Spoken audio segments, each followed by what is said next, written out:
There we go. Hey everybody, what's going on? It's Tim for Tim Aaron Shooting, and I'm doing a little bit of dry fire this evening, and I thought I would kind of go over like what my dry fire looks like or what my dry fire processes are, and kind of the things that I work on. So what I'm doing here first is, of course, I've got some dry fire targets set up on my big wall here, and I've got two arrays. I've got a partial no-shoot target. I've got a full-size target that's open, kind of replicated of a distance at about 7 to 10 yards or so. I've got a couple of large poppers there that I'm aiming at. Then, of course, I threw in a reload just to keep things interesting or make things interesting, while then working on, of course, a partial, like a hardcover partial at about 10 yards or so, a 25-yard target, or best I can, and then, of course, an open target to end the array. So when I'm working on dry fire, I am very rarely am I working on things like just draws, manipulations, draws and reloads, or 2 reload 2, 1 reload 1, or L-Pres, nor am I arbitrarily just throwing the gun from target to target. What I'm actually trying to do in my dry fire, and of course, as you heard, like I'm using the timer simply as a start procedure. I'm just listening to the timer for a start to just cue me and when I need to draw the gun, build up my grip, and manage my sight movies between every single target. The things that I'm truly focused on are not just throwing the gun from target to target, but actually getting my vision snapped to a particular spot on each target so that I know exactly where to drive my sights to where my eyes are looking. And that's the number one important thing for me. So I think all too often actually, that shooters kind of get, for lack of creativity, I think, they kind of get bored, they kind of get stuck in a rut just working on the things that everybody thinks is always important in dry fire, which is just draws and reloads. And the problem with draws and reloads is they are merely but a minuscule percentage of things to work on in practical shooting to get us better. In a typical practical shooting match, we're drawing the gun anywhere between a local match 4 to 6 times in an entire match. Maybe we're reloading, depending on division, you might only be reloading the gun 4 or 5 times throughout an entire match as well. However, we are constantly transitioning and shifting our vision and shifting the gun from one target to the next target to the next target to the next target. And in order to learn how to do that more effectively and more efficiently, that's where the largest gain of time comes from. The really fast, grandmasters are not beating you because they've got a 1 second draw and they've got 1 to 1.5 second reloads. They're beating you by a ton of time simply because this is the stuff that they're working on. They're getting their eyes to look to the next target.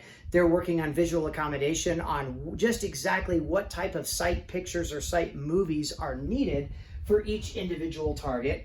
And then they're learning how to work the trigger at speed while managing those sights and letting the gun give them the feedback necessary to know whether or not they need to increase their support hand grip, decrease their strong hand grip, or kind of a balance of the two in order to keep the sights or keep the dot from moving as minimally as possible. So what I'm going to do real quick is I'm just going to kind of show you, and I'm going to try to focus the camera in on this target as well as my sights. And of course, today I'm using my iron sight gun to aim the gun at this target and kind of show you from behind the camera what it is I'm actually looking at visually to address how well I'm pressing the trigger, how well I'm gripping the gun, and what I'm utilizing the sights for as far as feedback in my dry fire, and not having to worry about recoil like I do in live fire that kind of gets in our head and screws everything up or makes us anticipate things. I simply get to kind of silently watch what the sights are telling me or what the gun's telling me as far as that feedback. And I'm looking for that important feedback to know, was it a good sight movie that I'm recording on this particular target?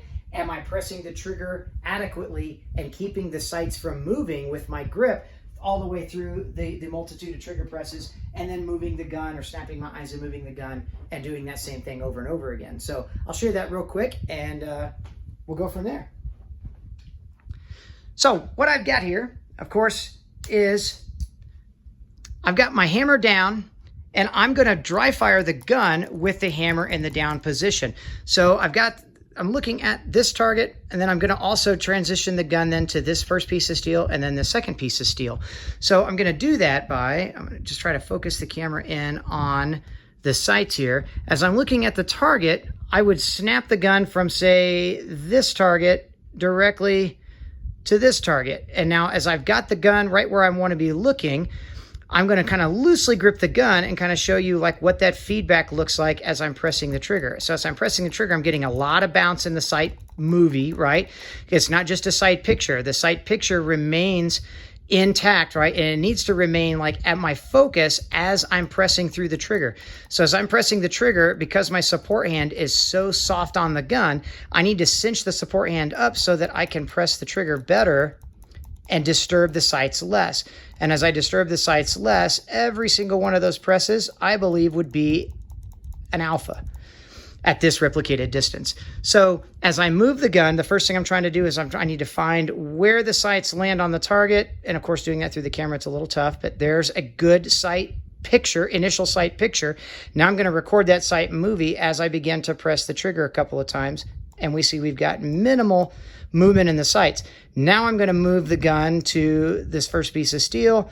I'm cutting that steel directly in half. I've got proper placement of the front sight in between both sides of the popper.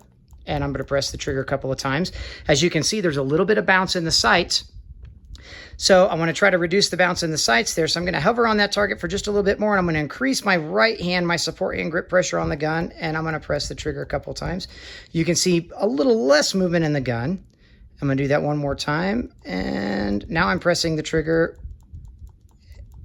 And each of those, I believe, would be a pretty adequate trigger press to that steel at that replicated distance to give me a good hit on that target. So then as I move from the gun from one piece of steel, then I'm going to shift the gun right to the next piece of steel and do that same thing over again, kind of a rinse repeat, right? So those are the things that I'm looking at and the things that I'm monitoring throughout my dry fire. So it's like, again, I'm not just throwing the gun or steering the gun across the targets and not paying attention to the specifics. The specifics are like, that's the meat and potatoes. That's the part of this whole thing that you really need to stay focused on. And for that, I'm not focusing on time. I'm not focusing on speed.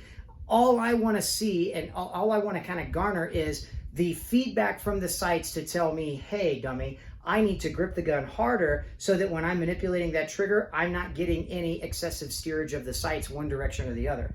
Also, I'm focusing on different levels of visual acuity or visual focus to each target.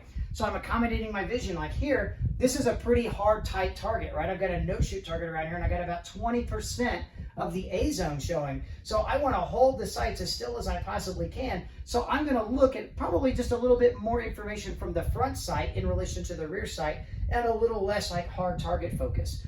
On this target, of course, on the other hand, I can have a very gross target accommodation, right? Or what we call a soft target focus to the entire target. And I'm going to steer the rear sight into the target first. Once the rear sight's there, I'm still going to just kind of look through the sights because I don't need a really hard, crystal clear front sight focus in order to shoot accurately on this nice wide open target. Like I said, at this distance of about 10 to 12 yards.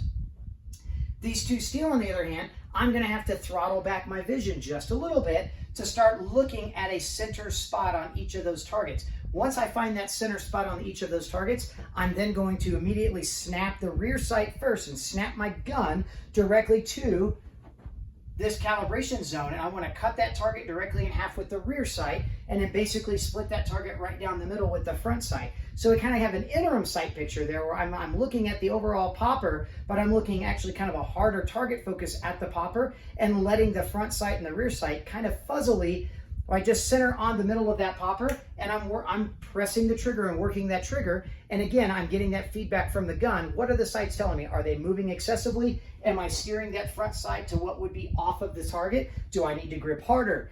Do I need to grip softer? All of those things is what I'm looking at in real time. So when you're working on your dry fire, there are so many other aspects of things that you need to be working on instead of just super fast power times for draws and reloads. So if you're working on this and you're letting this thing just dictate your entire practice session, the very first thing I'm going to tell you is put the timer down and let the vision lead the way. Anyway, that's a little bit about my dry fire sessions and my dry fire practice. I hope this helps you kind of set your own dry fire sessions up for the best success you possibly can. In the meantime, stay safe. I'll see you guys soon.